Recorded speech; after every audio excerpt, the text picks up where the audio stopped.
O novo nascimento é uma obra indispensável à salvação. Jesus ensinou que para entrar no reino é necessário nascer de novo.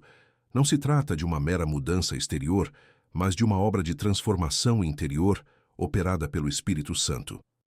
Nesta lição, veremos o Espírito Santo atuando no plano trinitário da salvação como o agente da regeneração.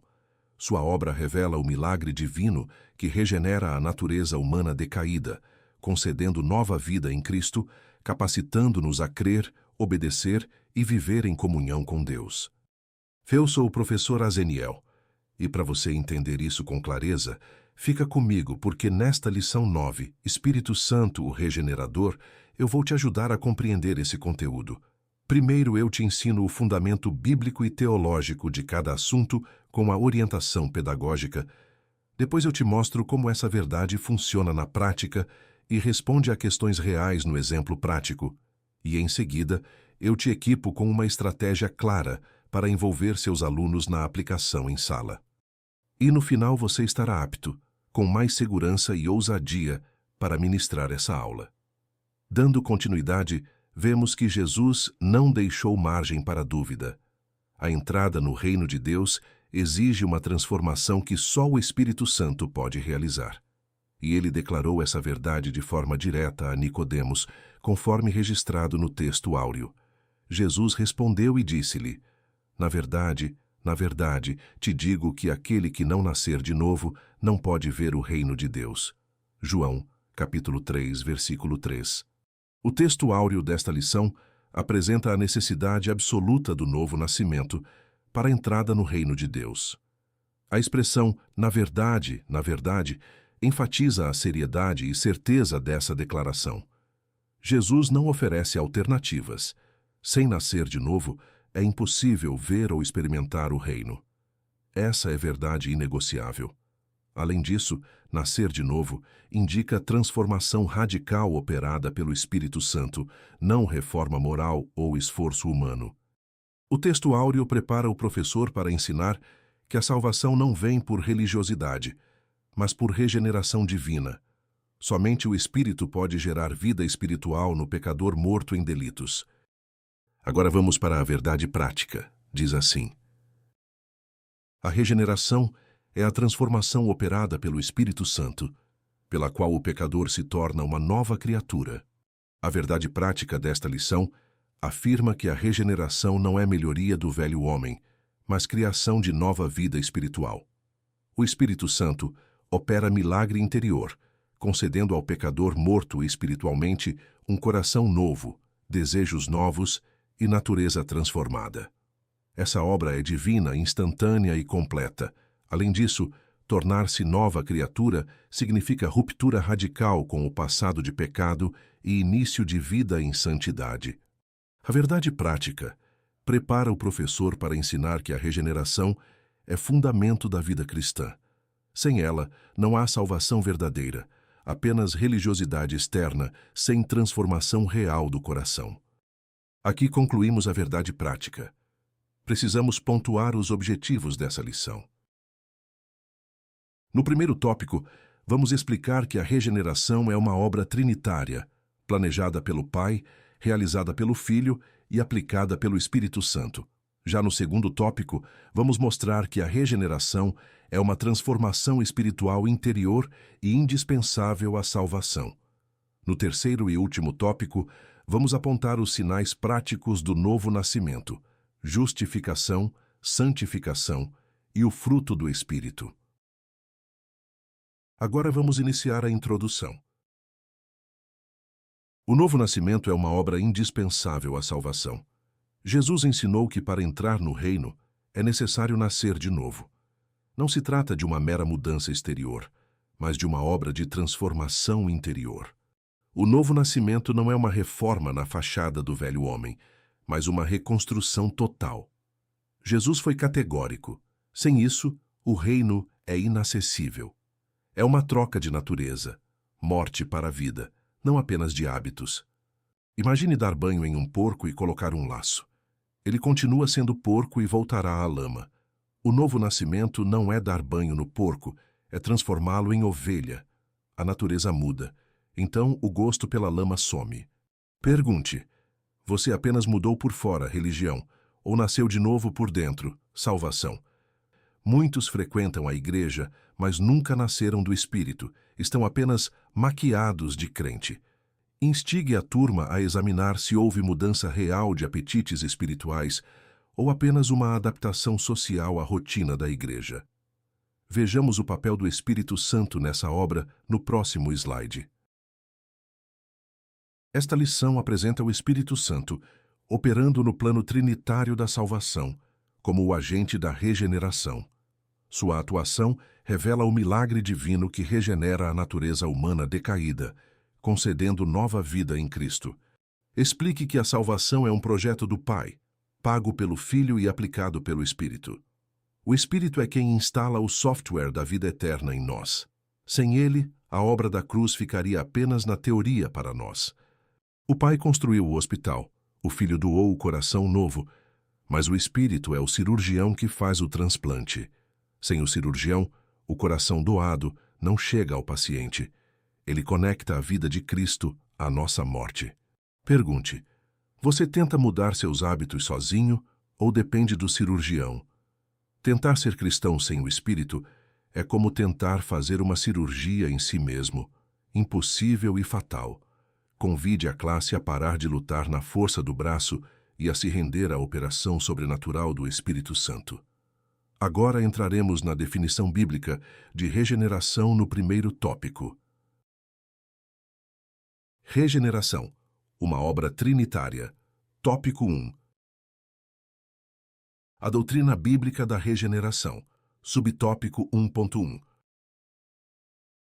A expressão nascer de novo, João capítulo 3, versículo 3, é tradução do verbo grego genete, ser gerado ou nascer, e do advérbio anoten, do alto, de cima, de novo. Explique que genete e anoten significa gerado de cima. O novo nascimento não é uma reforma horizontal, humana, mas uma intervenção vertical, divina. A fonte da vida não é a terra, é o céu.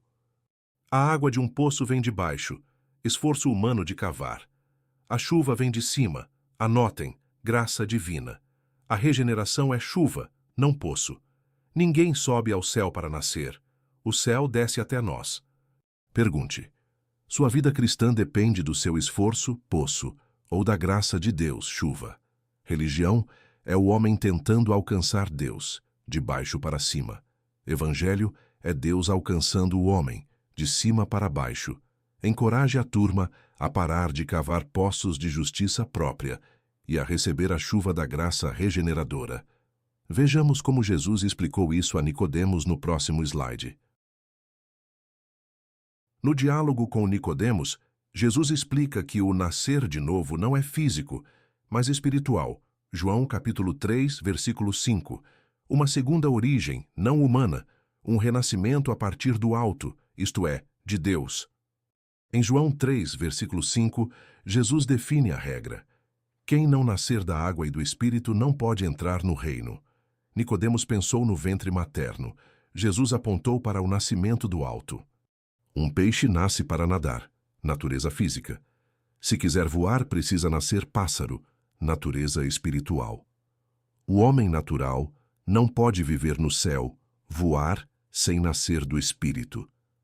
Pergunte: você está tentando entrar no céu com sua carteira de identidade terrena? Boas obras, família crente?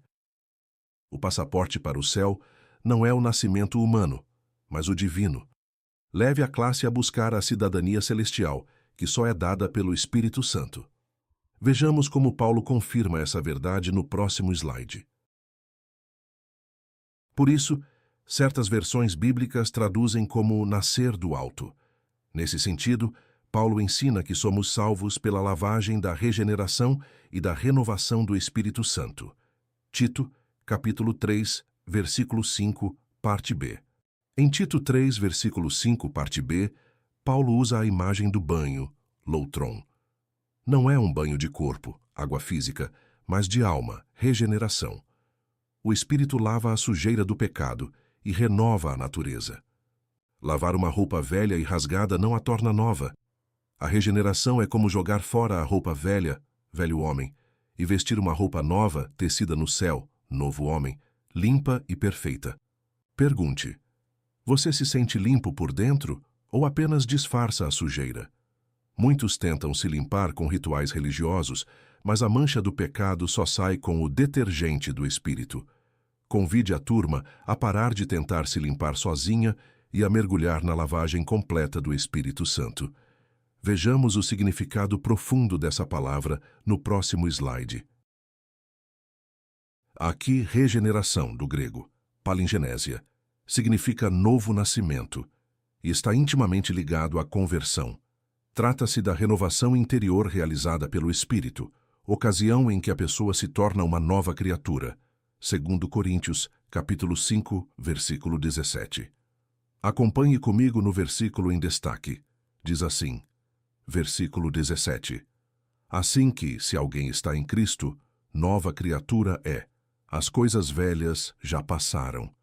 Eis que tudo se fez novo. Como acabamos de ler, Paulo afirma que se alguém está em Cristo, nova criatura é. Isso é palingenesia, novo nascimento. Não é uma reforma no velho homem, é uma recriação total. O passado de pecado foi apagado. Tudo se fez novo. A lagarta rasteja e come folhas, velho homem. No casulo, novo nascimento. Ela morre para a forma antiga e renasce como borboleta, nova criatura, voando e bebendo néctar. Pergunte: você ainda rasteja como lagarta ou já voa como borboleta?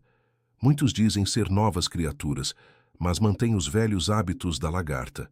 Encoraje a classe a viver à altura da nova natureza que receberam em Cristo. Agora sim, vejamos a exigência de Jesus para entrar no reino no próximo subtópico. Aqui finalizamos o subtópico 1.1. Professor, a partir de agora, lembre-se de um detalhe importante da nossa metodologia. Cada subtópico conta com 2 exercícios de fixação. O objetivo aqui não é apenas testar o aluno, mas oferecer a você um termômetro imediato para avaliar a clareza da explicação e garantir que a classe realmente compreendeu a essência do conteúdo. Vamos ver como aplicar o primeiro exercício do subtópico 1.1. Você fará a seguinte pergunta à sua classe. Segundo João capítulo 3, versículos 3 e 5, a expressão nascer de novo, do grego genete anothen, significa alternativa A, um renascimento espiritual a partir do alto, de Deus. Alternativa B, uma reforma moral e comportamental. Ou alternativa C, um compromisso religioso renovado. Deixe a classe pensar e responder. A resposta correta é a alternativa A. Professor, ao confirmar a resposta, aproveite para reforçar a explicação. Lembre aos alunos que, no diálogo com Nicodemos, Jesus explica que o nascer de novo não é físico, mas espiritual, uma segunda origem, não humana, um renascimento a partir do alto, isto é, de Deus. Agora vamos para o diagnóstico da turma. Professor, preste muita atenção neste momento, pois aqui entra a sua sensibilidade como educador cristão. O exercício não serve apenas para dar o gabarito, ele é o seu diagnóstico da turma. Imagine o seguinte cenário. Você tem 10 alunos na sua classe. 9 deles acertaram a questão, mas um aluno, vamos chamá-lo de Fernando, escolheu a alternativa C. O que isso diz a você? Primeiro, tranquilize-se. Se a esmagadora maioria acertou, isso comprova que a sua explicação foi clara e a sua didática funcionou. O objetivo principal foi alcançado. O erro do Fernando não é uma falha na sua aula, mas um indicador de que ele, individualmente, tem um ritmo diferente de assimilação ou teve uma dificuldade pontual com este conceito. Qual deve ser a sua postura a partir de agora? Você não vai expor o aluno, mas vai acionar o seu radar pastoral. Sabendo dessa dificuldade, passe a dar uma atenção um pouco mais próxima a ele. Durante a explicação do próximo subtópico, faça contato visual. Perceba se ele está acompanhando o raciocínio e monitore o aprendizado dele até chegarmos ao próximo exercício. Na EBD Slide, nós acreditamos nisso. O material visual excelente facilita a aula, mas é o seu olhar atento, professor, que resgata o aluno que está com dificuldade. Fechamento e lembrete da metodologia. E, professor, guarde bem esta regra da nossa estrutura. Ao final de todo subtópico, nós sempre teremos 2 exercícios de fixação como este. Nós, da EBD Slide, desenhamos o material exatamente assim por um motivo muito claro. Essa é a sua garantia de aprendizado. São essas 2 pausas estratégicas que vão confirmar passo a passo se a classe conseguiu ou não assimilar o conteúdo daquela etapa. Com esses 2 exercícios, você não atropela o ensino. Você garante que a base está firme antes de avançar para o próximo assunto. Assim você ensina com segurança e o aluno aprende com profundidade. Agora vamos dar início ao próximo subtópico. A regeneração como exigência de Jesus. Subtópico 1.2. Cristo declarou que aquele que não nascer de novo não pode ver o reino de Deus. João capítulo 3, versículo 3. Equivale dizer que a regeneração é absolutamente necessária. Mateus capítulo 18, versículo 3. Jesus não disse que seria bom ou útil nascer de novo. Ele disse que é impossível ver o reino sem isso. É uma questão de natureza. Peixe vive na água, homem no ar, crente no reino. Tentar entrar em outro país sem visto é deportação certa. O reino de Deus tem fronteira rígida. O visto não é ser religioso, é ter a natureza do rei, novo nascimento. Sem isso, barrado. Pergunte, você tem o visto do Espírito ou está tentando entrar como clandestino, apenas frequentando a igreja? Muitos acham que Deus vai abrir uma exceção. Não vai. A regra é clara e universal. Leve a turma a buscar a certeza desse novo nascimento hoje, para não serem barrados na porta do céu. Vejamos como essa regeneração é a porta de entrada no próximo slide. Ela é a porta de entrada no reino, a obra inicial da graça que principia a transformação do pecador. 1 Coríntios capítulo 6, versículo 9 ao 11. No milagre do novo nascimento, a fé e arrependimento. Mateus capítulo 4, versículo 17.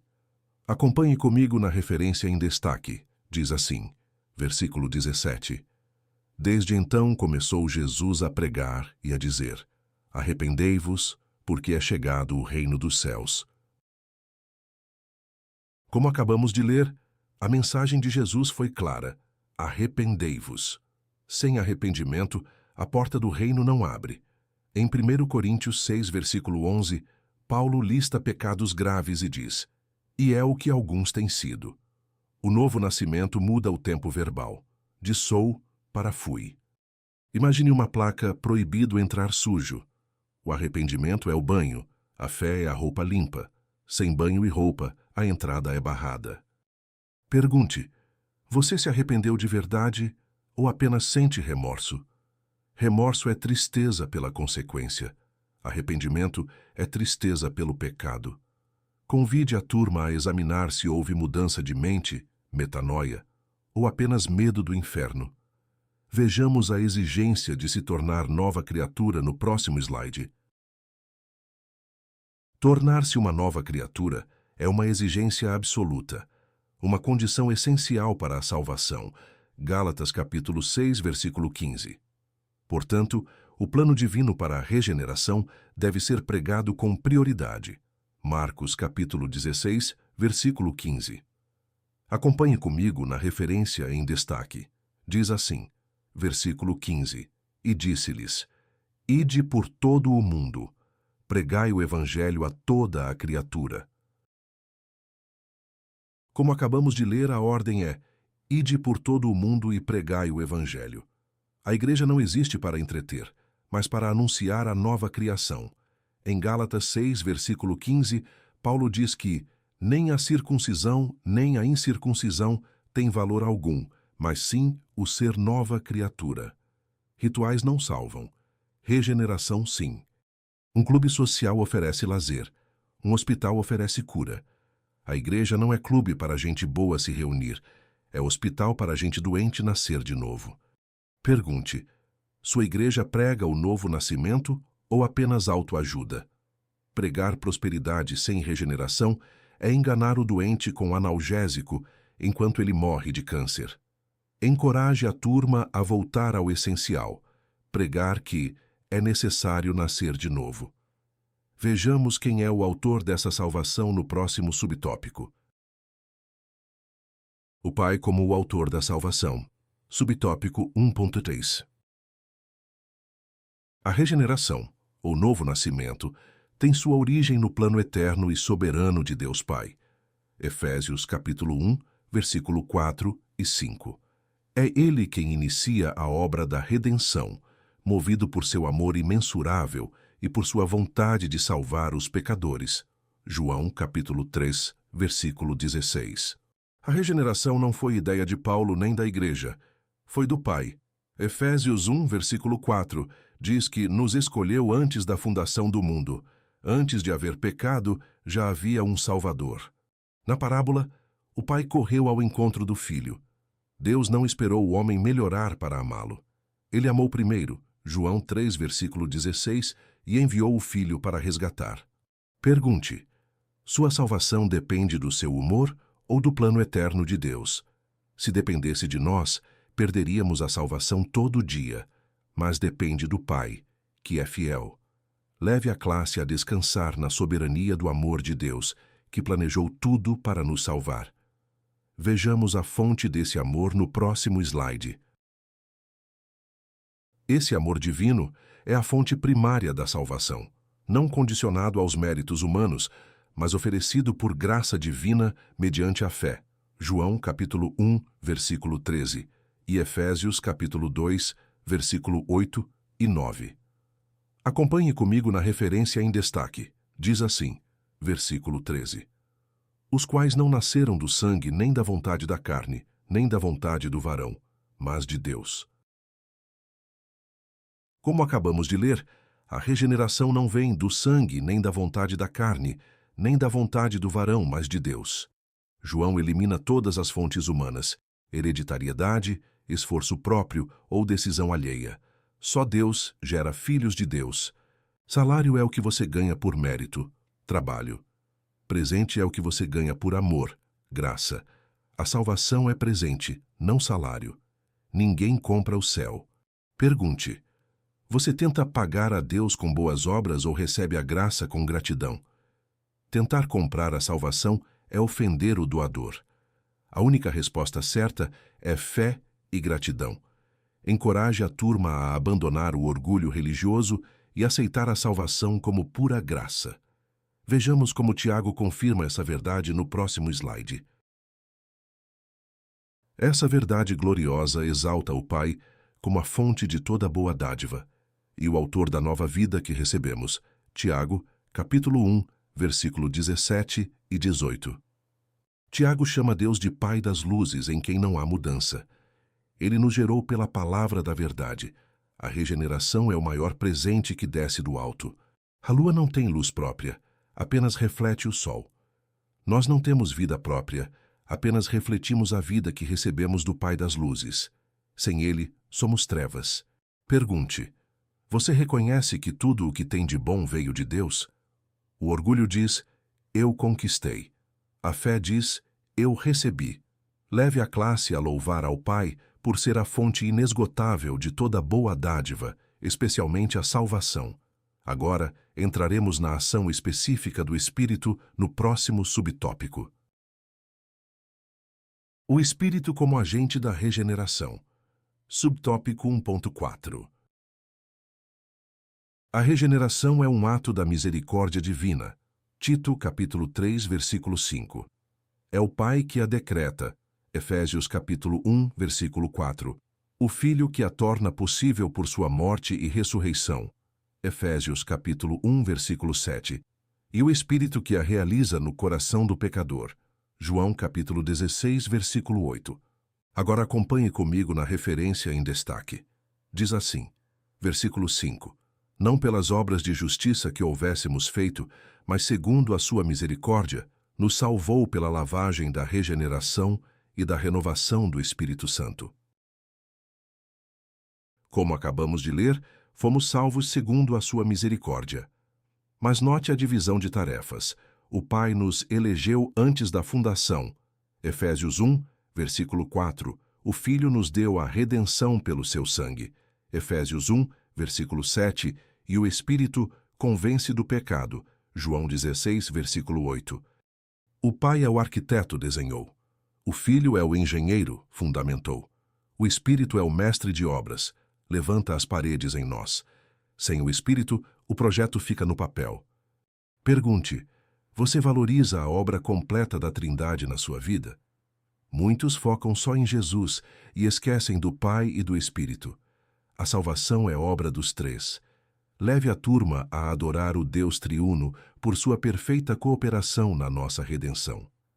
Vejamos a explicação de Jesus sobre carne e espírito no próximo slide.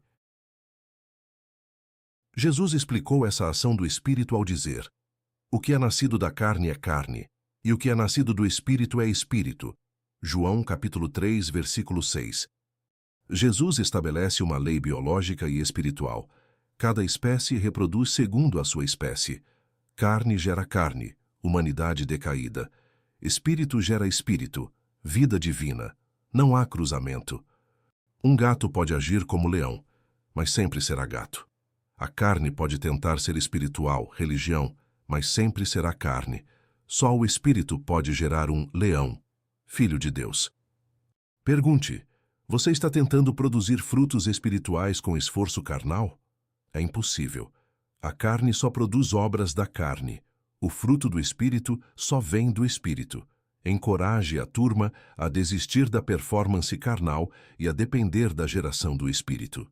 Vejamos o resultado visível dessa operação no próximo slide.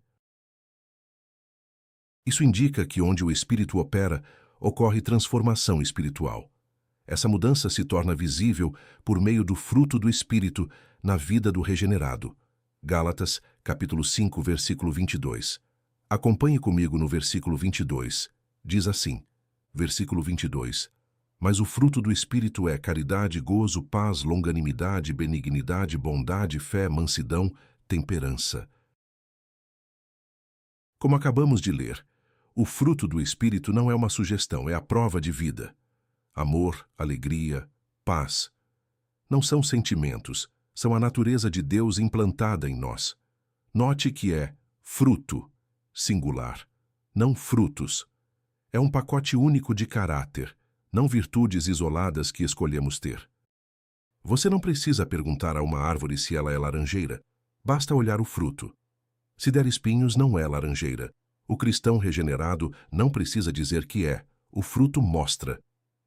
Pergunte: se sua vida fosse uma árvore hoje, que fruto as pessoas comeriam? Paciência ou ira? Amor ou egoísmo? Não adianta ter dons, folhas, sem fruto. Jesus amaldiçoou a figueira que só tinha folhas. Leve a classe a buscar o fruto do Espírito como a única evidência válida de regeneração. Vejamos agora a distinção entre justificação e regeneração no próximo tópico. A natureza espiritual da regeneração. Tópico 2. Uma transformação interior. Subtópico 2.1. Nicodemos revelou incompreensão espiritual ao questionar Jesus.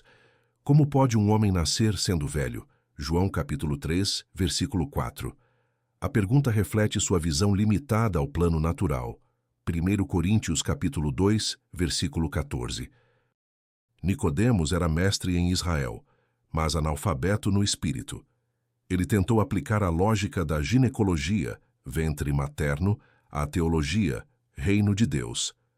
A religião sem o espírito é cega. Tentar explicar o vermelho para um daltônico é inútil. Ele não tem os receptores para ver essa cor.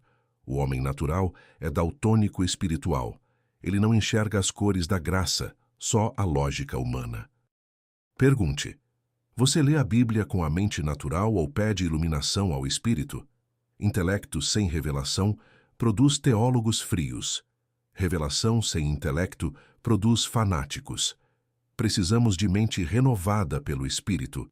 Leve a turma a orar, pedindo que o Espírito abra os olhos do entendimento, como fez com Nicodemos depois. Vejamos a raiz desse erro de interpretação no próximo slide. O principal entre os judeus interpretou o nascer de novo como se fosse algo físico, da carne. Esse fato evidencia que a mente religiosa, espiritualmente morta e presa à lógica humana, é incapaz de compreender que a justiça de Deus não advém das obras. Romanos capítulo 10, versículo 3. Nicodemos tentou estabelecer sua própria justiça, ignorando a de Deus, como Paulo denuncia em Romanos 10, versículo 3.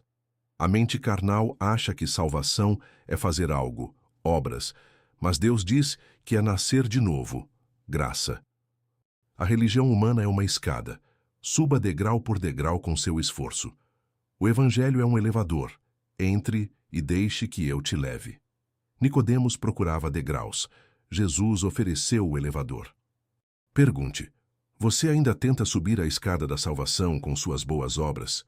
Muitos na igreja são como Nicodemos, religiosos, moralistas, mas confiando no próprio currículo e não na obra de Cristo. Convide a turma a abandonar a escada do esforço e entrar no descanso da graça de Deus. Vejamos o que Nicodemos realmente buscava no próximo slide.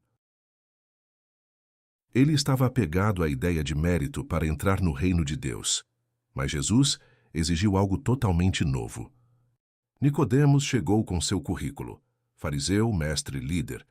Jesus rasgou o currículo e disse: nada disso serve. No reino não se entra por mérito, o que fiz, mas por nascimento, quem sou. Tentar comprar algo no Brasil com rúpias indianas não funciona.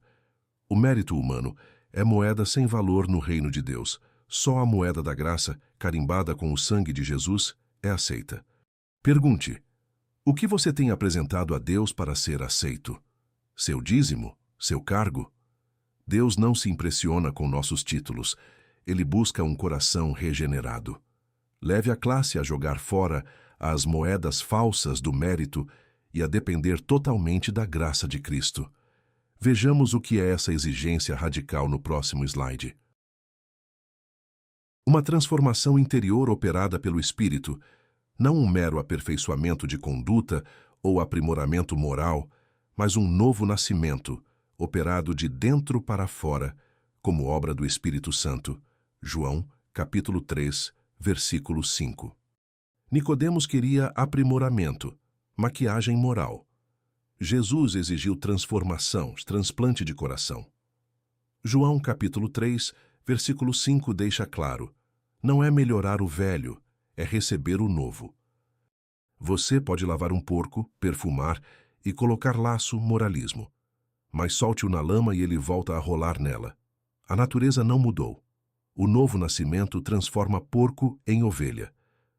Pergunte: sua vida cristã é apenas banho de porcos, aparência, ou nascimento de ovelha, natureza? Moralismo cansa e falha. Regeneração traz prazer em obedecer. Encoraje a turma a buscar a transformação de dentro para fora, não apenas a mudança de comportamento. Agora entraremos na soberania do Espírito no próximo subtópico. Uma obra soberana do Espírito. Subtópico 2.2. Jesus ensina a Nicodemos que para entrar no reino de Deus é necessário nascer da água e do Espírito. João capítulo 3, versículo 5. Isso significa uma transformação espiritual completa, ser purificado dos pecados e receber renovação interior pelo poder do Espírito. Efésios capítulo 3, versículo 16 e capítulo 5, versículo 26. Águas aqui não é batismo nas águas. Nicodemos não entenderia o rito cristão ainda.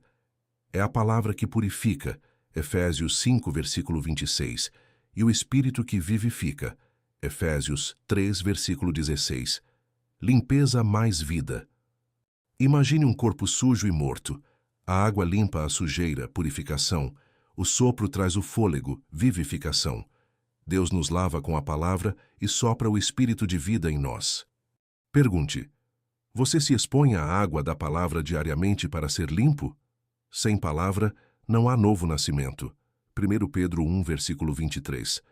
O Espírito usa a palavra para gerar vida. Incentive a leitura bíblica não como rotina, mas como banho diário de purificação e vida. Vejamos a liberdade do Espírito no próximo slide. Essa mudança não pode ser produzida pela carne, mas somente pelo Espírito. Cristo assegura que o vento assopra onde quer. João capítulo 3, versículo 8. Jesus usa a palavra pneuma, grego para vento e espírito. O vento é invisível, imprevisível e poderoso. Ninguém controla o vento, ninguém controla o espírito. Ele sopra onde quer. Um barco à vela não cria o vento. Ele depende do vento para se mover. O cristão não cria o avivamento. Ele issa as velas, fé, e espera o sopro soberano do Espírito. Pergunte: você tenta manipular Deus com fórmulas ou se rende à soberania do Espírito? Não podemos agendar o agir de Deus. Ele sopra quando e onde quer. Leve a turma a orar pedindo sensibilidade para perceber e seguir a direção do vento do Espírito. Vejamos como essa soberania se aplica à salvação no próximo slide. Assim como o vento é livre, o Espírito opera de modo soberano na salvação, sem ser controlado por nenhum esquema humano. 1 Coríntios capítulo 2, versículo 11 e 12. É somente por essa ação divina que o pecador nasce espiritualmente e passa a ter uma nova vida. 2 Coríntios capítulo 5, versículo 17. O Espírito não obedece a liturgias ou métodos humanos. Ele salva o ladrão na cruz e o fariseu na estrada de Damasco. Ele age de formas diferentes, mas sempre com o mesmo fim: nova vida. Cada parto é único. Uns são rápidos, outros demorados. Mas em todos a vida nasce. O novo nascimento pode ser dramático ou suave, mas sempre resulta em vida nova.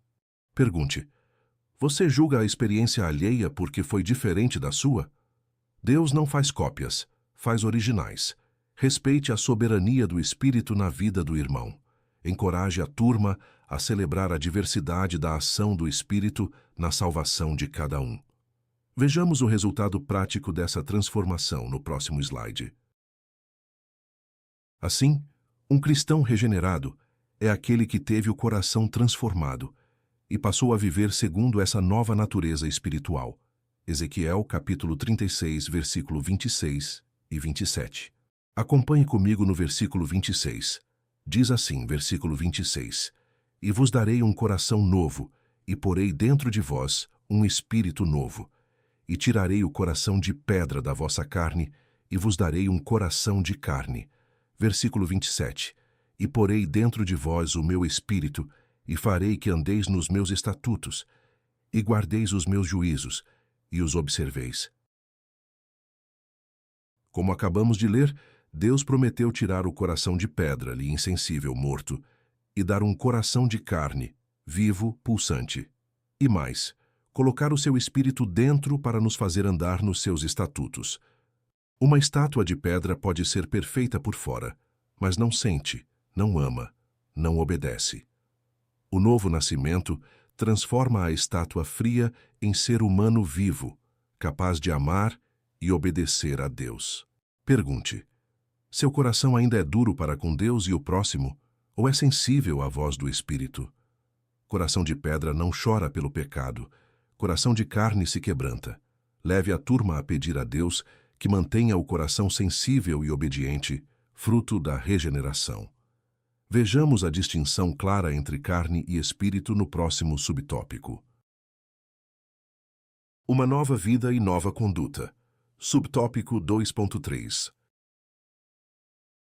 Cristo deixou bem claro que o que é nascido da carne é carne, e o que é nascido do Espírito é Espírito. João capítulo 3, versículo 6. Essa distinção mostra que nada da carne pode produzir vida espiritual. Jesus traça uma linha divisória intransponível.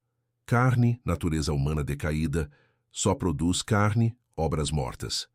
Espírito, natureza divina, só produz espírito, vida eterna. Não há mistura. Um peixe não pode voar, e um pássaro não pode viver debaixo d'água. São naturezas distintas. O homem carnal não pode viver no ambiente do reino espiritual. Precisa nascer de novo. Pergunte: você tenta viver a vida cristã com a força do braço, carne, ou com o poder do Espírito? Esforço carnal gera cansaço e frustração.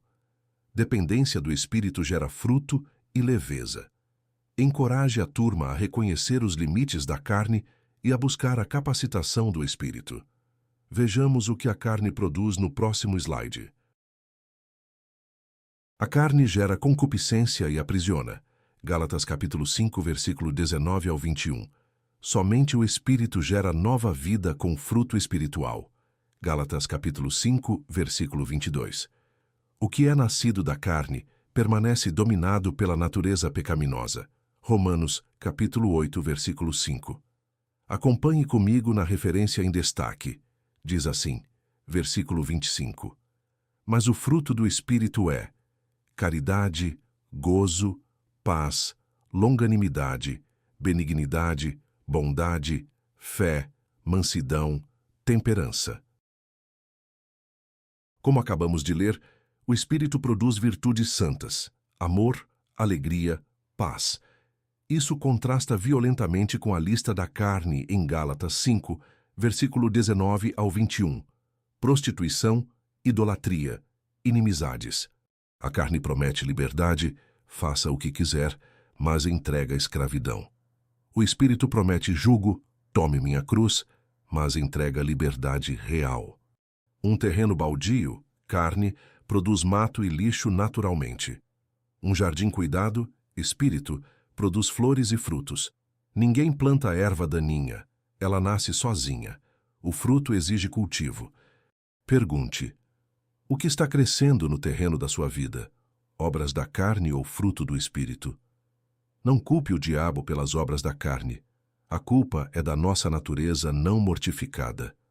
Leve a turma a arrancar as ervas daninhas da carne e cultivar o fruto do espírito. Vejamos a renovação da mente no próximo slide. Mas ao nascer do espírito, o crente passa a viver sob uma nova condição espiritual, tornando-se um novo homem com uma nova mentalidade. E vos renoveis no espírito do vosso sentido. Efésios capítulo 4, versículo 23. A palavra grega metanoia, arrependimento, significa mudança de mente. O novo nascimento não muda só o coração, emoções, muda o espírito do vosso sentido, raciocínio, valores. Imagine um computador com sistema operacional antigo e cheio de vírus, mente carnal. A regeneração formata o disco e instala um sistema novo, mente de Cristo. Agora roda programas celestiais.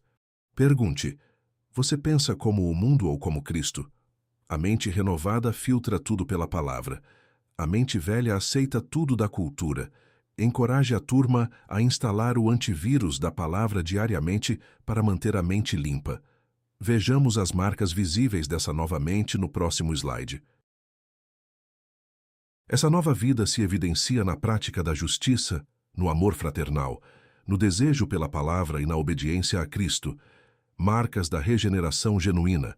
Romanos capítulo 6, versículo 4 e 1 João capítulo 3, versículo 9.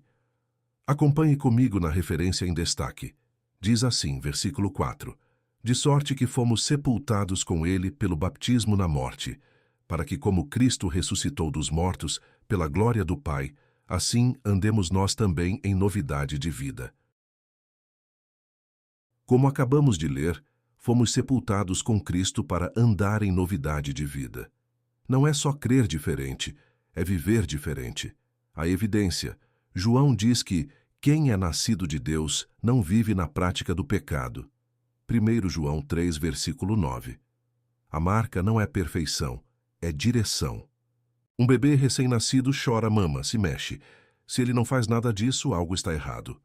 O novo convertido ora, ama a Bíblia, foge do pecado. São sinais vitais da nova natureza. Pergunte: seus sinais vitais espirituais estão fortes ou fracos? Falta de apetite pela palavra é sinal de doença espiritual. Leve a turma a buscar vitaminas espirituais, oração, comunhão, para fortalecer a nova vida. Agora entraremos no tópico 3, falando sobre os sinais claros do novo nascimento. Sinais do novo nascimento em Cristo. Tópico 3. A justificação pela fé. Subtópico 3.1. Pela fé em Cristo, o pecador é justificado, recebendo uma nova posição diante de Deus, não por mérito pessoal, mas pela obra redentora do Calvário. Romanos capítulo 3, versículo 24 e 28. Paulo ensina em Romanos 3, versículo 24, que somos justificados gratuitamente pela sua graça. É um ato forense, jurídico. O juiz declara o réu inocente, não por mérito, mas pela redenção que há em Cristo Jesus. Como diz Romanos 3, versículo 28, o homem é justificado pela fé sem as obras da lei. Imagine dever bilhões ao banco. O dono transfere a dívida para o filho que paga tudo. Você sai livre. Isso é justificação. Pergunte: você vive tentando pagar uma dívida que Jesus já quitou? Muitos vivem com culpa, ignorando que a justiça de Cristo já foi imputada a eles. Leve a turma a descansar na obra completa da cruz e a viver em gratidão, não em medo. Vejamos a extensão dessa absolvição no próximo slide. O crente não é apenas perdoado, mas é declarado justo diante de Deus, isto é, absolvido da culpa, da punição e da condenação do pecado. Romanos capítulo 4, versículos 7 e 8. Agora acompanhe comigo no versículo 7. Diz assim, versículo 7. Bem-aventurados aqueles cujas maldades são perdoadas e cujos pecados são cobertos. Versículo 8. Bem-aventurado o homem a quem o Senhor não imputa o pecado. Como acabamos de ler, Davi chama de bem-aventurado aquele cujos pecados são cobertos. Perdão é zerar a dívida, negativo. Justificação é creditar a justiça de Cristo, positivo. Um prisioneiro perdoado sai da cadeia, mas continua com ficha suja. Um homem justificado sai com a ficha limpa, como se nunca tivesse cometido crime. Deus nos vê através de Jesus. Você se sente bem-aventurado ou condenado? O diabo acusa, mas Deus justifica. Quem intentará acusação contra os eleitos de Deus? Romanos capítulo 8, versículo 33. Encoraje a turma a rejeitar a acusação do inimigo e a abraçar a absolvição divina. Vejamos como recebemos essa dádiva no próximo slide. Essa dádiva é recebida somente por meio da fé, como resposta à graça de Deus revelada em Cristo. Romanos capítulo 3, versículo 22. A justificação, portanto, não acontece à parte da fé, mas após a pessoa crer em Cristo como Salvador. Gálatas capítulo 2, versículo 16. Paulo é enfático em Romanos 3, versículo 22. A justiça de Deus é pela fé em Jesus Cristo. Não é fé por mais obras, nem fé por mais caridade. É somente fé. A fé não é a causa da salvação. Graça é a causa, mas o meio de recebê-la. A fé é a mão vazia do mendigo estendida para receber o pão do rei. A mão não produz o pão, apenas o recebe. Nossas obras não produzem salvação. A fé apenas a recebe de Cristo. Pergunte: sua fé está em Cristo ou na sua fé? Fé não é sentimento, é confiança na obra de outro. Não olhe para o tamanho da sua fé, mas para o tamanho do seu Salvador. Leve a turma a tirar os olhos de si mesmos e a fixá-los em Jesus, autor e consumador da fé. Vejamos o papel do Espírito nesse processo no próximo slide. Esse é o resultado da ação do Espírito Santo, que leva o pecador à fé e, consequentemente, à justificação. João capítulo 16, versículo 8. Os efeitos da justificação pela fé incluem a paz com Deus, Romanos capítulo 5, versículo 1, e a adoção como filhos amados do Pai, João capítulo 1, versículo 12. Acompanhe comigo na referência em destaque. Diz assim, versículo 8. Testemunha disto é que já me fizeste enrugado, e a minha magreza já se levanta contra mim, e no meu rosto testifica contra mim.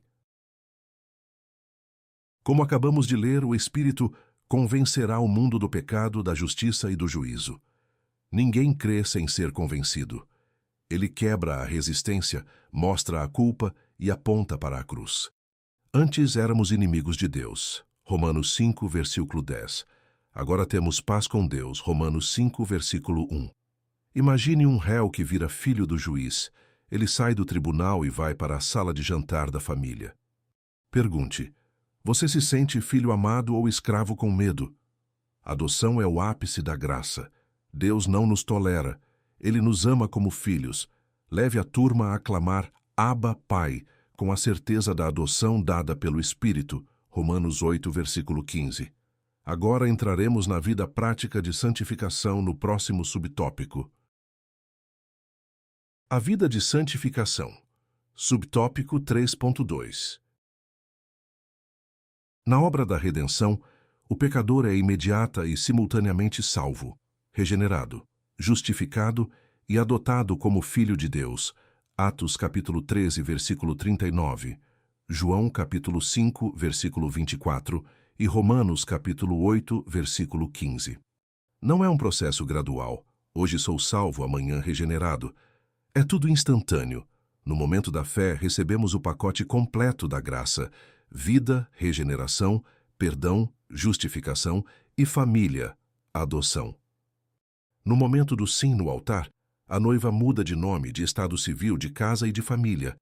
Tudo de uma vez.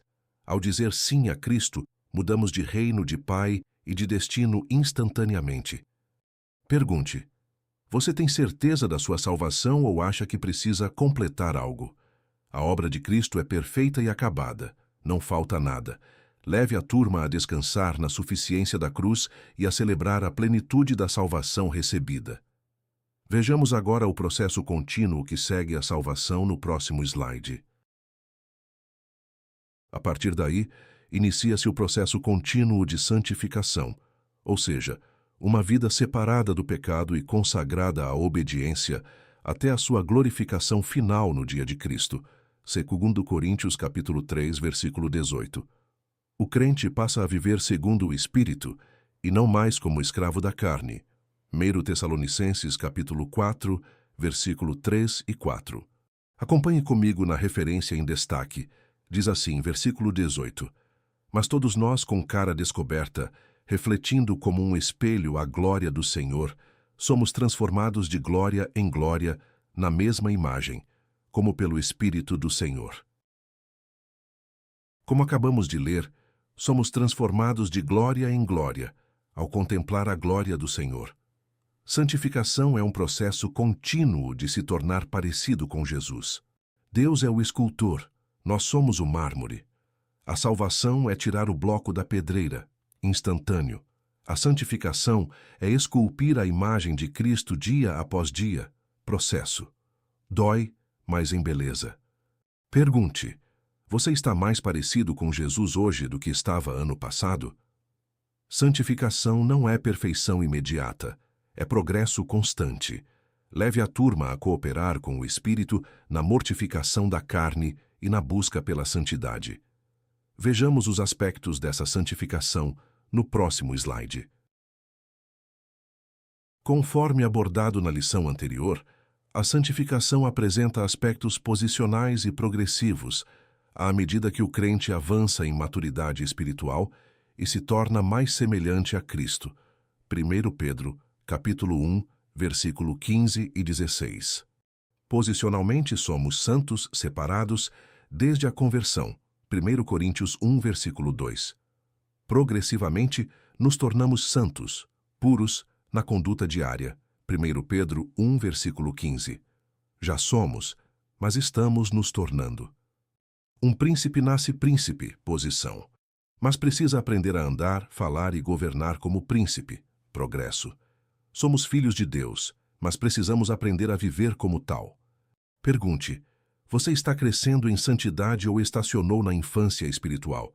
Santidade não é opção, é mandamento. Sede santos, porque eu sou santo. 1 Pedro 1, versículo 16. Encoraje a turma a buscar a maturidade cristã, refletindo o caráter de Cristo em tudo. Vejamos como essa nova vida se manifesta na prática no próximo slide. Essa nova vida recebida na regeneração se manifesta pela renúncia ao pecado e pela prática contínua da justiça e santidade. Romanos capítulo 6, versículo 11 e Efésios capítulo 4, versículo 24. Paulo diz em Romanos 6, versículo 11, para nos considerarmos mortos para o pecado, mas vivos para Deus. Morto não reage à tentação. O regenerado reage a Deus e ignora o pecado. Chute um cadáver, ele não sente. Elogie, ele não se orgulha. Ofereça dinheiro, ele não cobiça. O cristão deve ser assim com o pecado, insensível, morto para o mundo e vivo para Cristo. Pergunte: você se revestiu do novo homem criado em justiça e santidade?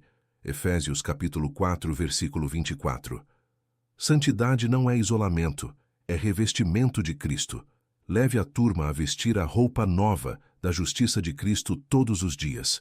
Vejamos agora qual é a evidência visível dessa nova natureza no próximo subtópico. O fruto do Espírito. Subtópico 3.3. Um importante efeito visível da regeneração é o fruto do Espírito. Amor, alegria, paz, longanimidade, benignidade, bondade, fé, mansidão, temperança. Gálatas capítulo 5, versículo 22 e 23. Paulo diz o fruto, singular, não os frutos. É um cacho de uvas, não uma salada de frutas. Todas as virtudes vêm juntas. Você não pode ter amor sem ter paciência. É o caráter de Cristo completo. Uma laranja tem vários gomos, mas é uma só fruta. Se um gomo está podre, a fruta está estragada. O cristão não escolhe quais virtudes ter. O Espírito produz todas elas em harmonia. Pergunte: qual gomo do seu fruto está menos desenvolvido? Geralmente somos bons em alegria, mas ruins em domínio próprio. Leve a turma a orar especificamente pela virtude que mais falta em seu caráter hoje. Vejamos a diferença entre fruto e dons no próximo slide. Não se trata de dons espirituais, mas de virtudes que o Espírito Santo produz no caráter do regenerado como expressão de sua nova vida. Efésios capítulo 2, versículo 10. Antes, era dominado pelas paixões carnais, mas agora manifesta a presença do Espírito em suas atitudes diárias. Romanos capítulo 8, versículo 5. Acompanhe comigo na referência em destaque. Diz assim, versículo 10. Porque somos feitura sua, criados em Cristo Jesus para as boas obras, as quais Deus preparou para que andássemos nelas. Como acabamos de ler, fomos criados para as boas obras. Isso é o fruto, a natureza da árvore, caráter para viver, diferente dos dons, que são ferramentas de trabalho, poder para servir. Uma árvore de Natal tem bolas brilhantes, dons, mas são penduradas, não nascem dela. Uma macieira produz maçãs, fruto, porque tem vida na raiz. Deus quer fruto, não só enfeite. Pergunte: você tem mais dons, brilho ou mais fruto, sabor? Dons sem fruto geram escândalo, Corinto. Fruto sem dons gera estagnação. Leve a turma a priorizar o caráter de Cristo acima da fama ministerial. Vejamos como esse fruto prova nossa regeneração no próximo slide. Portanto, o fruto do Espírito é a evidência prática da regeneração. Mateus capítulo 7, versículo 16. Quem nasceu de novo passa a refletir, ainda que imperfeitamente, o caráter de Cristo em suas palavras, ações e reações. Lucas capítulo 6, versículo 40.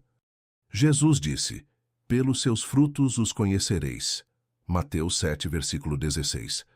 Não disse pelos seus dons, nem pelo seu cargo. O fruto é o teste de DNA do cristão. Se tem a vida de Cristo, tem o caráter de Cristo. Somos como espelhos que refletem a luz do sol, Cristo. Ainda temos manchas, imperfeições, mas a luz está lá. Se o espelho não reflete nada, é porque não está posicionado diante da luz. Pergunte: como você reage sob pressão? É fácil ter paz na igreja. O fruto é provado no trânsito, na fila do banco, na discussão em casa. Leve a turma a examinar suas reações instintivas como termômetro de espiritualidade. Vejamos a constância necessária dessa nova vida no próximo slide. Tal postura não pode ser esporádica, mas uma marca contínua da nova vida recebida em Cristo. Mateus capítulo 5, versículo 16. Jesus disse: Assim brilhe a vossa luz diante dos homens. Mateus 5, versículo 16. Não é um flash de câmera, esporádico, é um farol, contínuo. A santidade de domingo deve durar até sábado.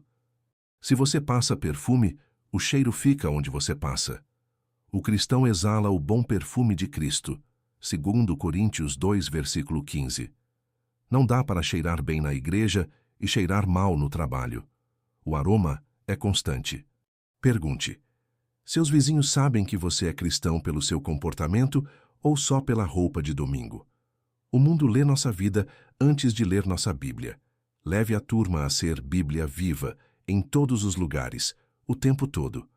Chegamos ao final dessa lição. Agora, vamos para a conclusão. A regeneração é uma obra trinitária operada pelo Espírito Santo. Não é um esforço humano, mas uma transformação espiritual profunda. Como regenerador, o Espírito concede nova vida, uma nova natureza e uma nova direção ao ser humano. É necessário nascer do alto para ver e entrar no reino. Que cada crente se deixe conduzir pelo Espírito e reflita dia a dia a natureza divina recebida no novo nascimento. Chegamos ao final de mais uma lição. Agora, nossa próxima lição será a de número 10, com o tema Espírito Santo, o capacitador. Professor, se este vídeo te ajudou e tirou suas dúvidas, fazendo você se sentir mais seguro para ministrar, não esqueça de apoiar nosso canal. Deixe seu like, comente, inscreva-se e ative as notificações para não perder as próximas lições.